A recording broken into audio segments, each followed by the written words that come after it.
correspondence, we'll go to item 9 for correspondence, 9.1. The recommendation there regarding a letter. Council Monson, received the recommendation, seconded by Councilor Russell. Questions? Actually, I was hoping that this could be referred to staff so that we can have a report on the implications of an effort to add fragments to noxious weeds. Because she's asking for municipal support in the effort, and I just don't know what's involved. For those who have making significant efforts to address the fragments issues, it could be addressed through this funding for noxious weeds, and there's government support for that. So, please, if you want. Councilor Scott and Councilor Monson. I have put a motion forward and been asked to hold it back on it, Elizabeth, to locally do our own noxious weed bylaw on Phragmites. Currently, Nancy and Janice have been in to see Kevin, and they are working together. I guess my motion is sort of on hold at this point, but I had done that. But the other thing that I do see with that letter is I think we should be sending back a letter to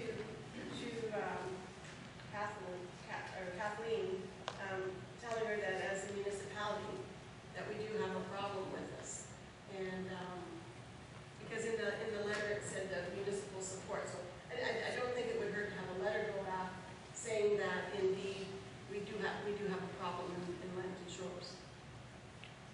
Councilor Monson. Well, I don't disagree with both of you, but in respect of staff time, if you read the letter from the Premier/Minister of Agriculture, she's very clear. The consideration of a noxious weed is the effect on agricultural land. This is an MNR responsibility. It's going to be administered under the Weed Control Act. And Mr. McNaughton has been asked to contact AMO, which is the spokesperson or the body for municipalities in Ontario. So truthfully, I really can't see putting our staff to work to. This is a much bigger issue. They know how we feel. We keep doing our thing. This is a much bigger issue than just here. Councilor Russell. Yeah, I personally received and file it because this is Monty doing his thing, and I think the salient point here is it goes against our goal, which was from the get-go that we would have provincial funding to help do this. If I remember correctly, 3 years ago, we said that we couldn't afford to do it. It was a larger problem than ours. I don't think the Noxious Weed Act is the way to control the larger problem, especially when she makes the point that if we put it under the Noxious Weed Act, we will enforce and pay. So it's weasel words, right? So basically it's Ministry of Natural Resources so that we can start trying to enforce funding as well as then identifying it as something that has to be dealt with. But receiving file right now, Monty can pursue it, I think. Well, I was just going to say, we talked with AMO last year. We took this issue to the natural resources, so they're already aware of that. So sending another letter, I think it's got to be done at this point. So receiving the file. Motion is receive and file. All in favor? Carried. Thank you. It's 6:16, so we're going to go back to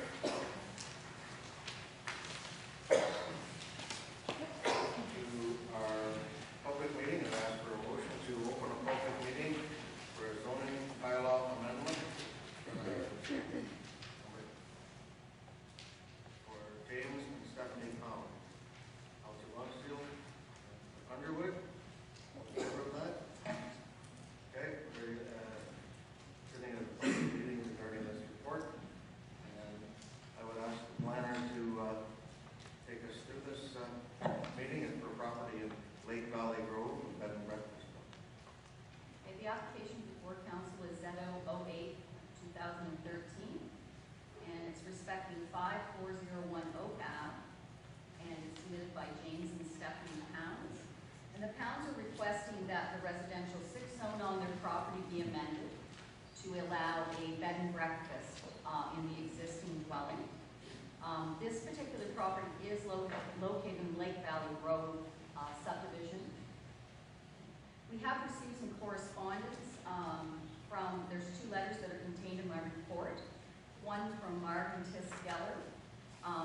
side of 5404 Oak Ave, and that's directly across from the subject property, and they are opposed to the application.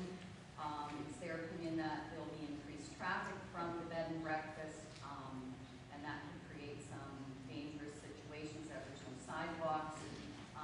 They are also concerned about septic tanks for the property, in that they have seen runoff from septic tanks into the lake, and with the large number of people using this system, they're concerned there'll be additional problems. Linda and Gary Nickel also submitted a letter of objection. They live at 5396 Oak Avenue. Their concerns are very similar to the Gellers. It's a peaceful community, and they can be adverse effects. I also, in a package that was given to council earlier today, there's another letter, two actually, I believe. One from Tony and Susan Cassiano in objection. Many of the same, and council has a letter, many of the same reasons as the other ones. And a letter from Terry and Mary Gale in objection.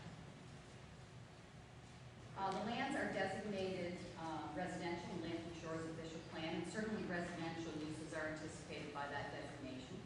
In addition, the residential designation provides for other compatible uses in residential areas, and one of them is a bed and breakfast establishment. Section 343 of the Lantern Shores official plan provides some policies to guide the establishment of bed and breakfast establishments in residential areas, and they are outlined in my report. And they basically talk that the bed and breakfast has to be operated by a person who lives in the dwelling. They only provide for temporary short-term accommodation to the general public, so it's not a place you rent out for a month. It's a couple days. There's separate kitchen and dining areas only for guests. It's not a restaurant that's open to the public. It's just for the guests who stay there. You can provide them with meals.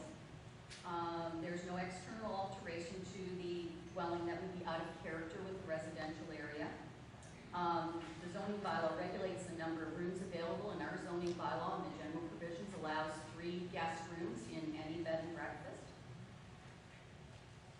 It doesn't generally allow accessory buildings to be allowed for guest accommodations. It asks that you provide sufficient off-street parking, and the zoning bylaw provides that you have to have 1 space per guest room provided on site. You have to have adequate servicing, and it also allows the use of seasonal dwellings as bed and breakfasts, as long as the operator lives in the unit during the season. Certainly the zoning bylaw has provisions for bed and breakfasts very similar to what's included in the official plan. As I say, it regulates the maximum number of rooms to 3 guests, talks about signage and food, many of the same things the OP does. Establishes 1 space per room. Certainly, the OP and the zoning bylaw provide for this use in a residential neighborhood. I believe, in looking at our zoning bylaw, that these uses were exempted from the zones, the R6 zone, the R5 zone, in areas where we have septic systems. So that we could ensure that if a bed and breakfast was established, because we do not provide licenses for them, that we could ensure that the septic system was properly functioning, could accommodate the additional flows of sewage possibly. So in light of the official plan policies and the policies in the zoning bylaw,